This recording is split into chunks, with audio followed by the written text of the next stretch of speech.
What's good, YouTube? It's your boy Florida, and I'm back with another gem for y'all. Now, this is the latest build I just created, and I'll drop a video on it here soon. But today we are here to talk about something that's a major topic in 2K every year, and that's shooting.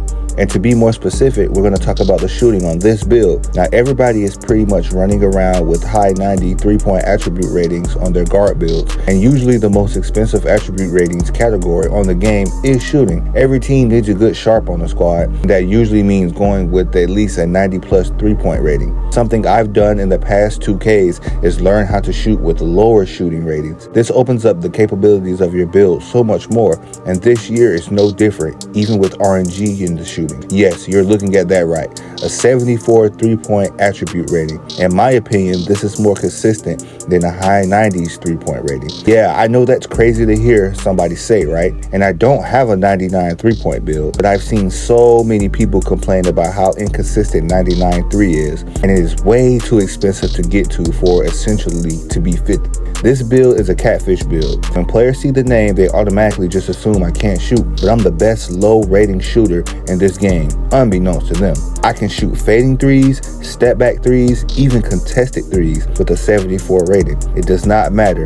And another thing about it is I don't have to just sit corner. I can shoot from any spot on the floor. I'm shooting threes off the dribble with just a 74 rating. No one else out here is even daring to try and shoot consistently with low ratings. This year, I am a rhythm shooting truther. I have not touched the button since day one of season 1. I rhythm shoot every shot I take. Yes, that adds an additional boost to the green window on your jump shot. But me being able to be a reliable knockdown shooter with a much lower rating than the average just adds a different element to my game. It also allows me to make my build OP in other areas and still be able to spot up and shoot for my PG. I don't have a problem with speed ups or slowdowns. I get the same shooting animation pretty much every time. You can see for yourself in some of the clips, I'm pulling from near limitless hash with just a 74 rating. It definitely takes practice and finding the correct jump shot that's to your liking. I shoot about 60% from the 3. Having your hot zones and lethal zones would definitely help. Being a catfish build, as I said before, helps as well,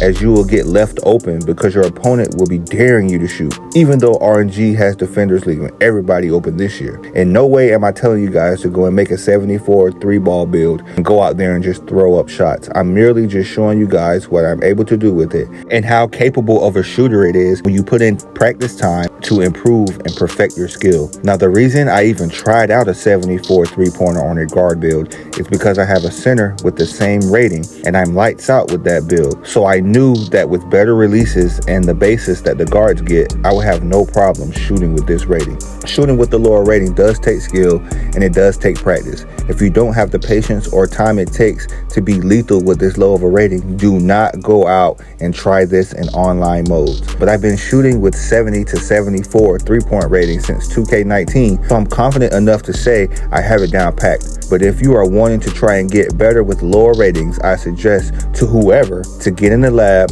and practice rhythm shooting. It is not a hard mechanic to get used to once you put in the practice to master it. Even shooting rhythm off the dribble, it just takes repetition, as does everything that you want to be good at. You don't need a high 3-ball rating to shoot consistently this year. Just need practice and of course the adequate level of badges. Also, upgrading your mid-range to an adequate rating is a huge help as well. It's cheaper to upgrade higher and it'll help you with shooting badges. I have not had a game yet that I've played on this build where I have shot less than 50% from the field. Again, I have to put the disclaimer out there. You will not make every shot you take in this game. No one does. All you can do is take smart, efficient shots and know your limits. I have had the most fun on the game this year playing on this build, and I really feel like being so consistent with a lower shooting rating makes me one of the top shooters in the community. In my opinion, of course. But for anyone looking to get better at shooting, a few things you can do is get one jumper you like and stick with it. Practice it. Don't start changing through 20 and 30 different jump shots. Just get one and learn it. Shoot from spots on the floor that you're most comfortable from. And I suggest trying high-risk shooting settings. I know y'all love seeing those whites go in, but high risk offers you the best shooting results, in my opinion. But that's all I have for you guys today on my 74 rating sharp shooting 3-point demon. If you run into me on this build, you better not give me any space or it's green, I'm telling you. But that's it for me. It's been your boy Florida, and I'm out.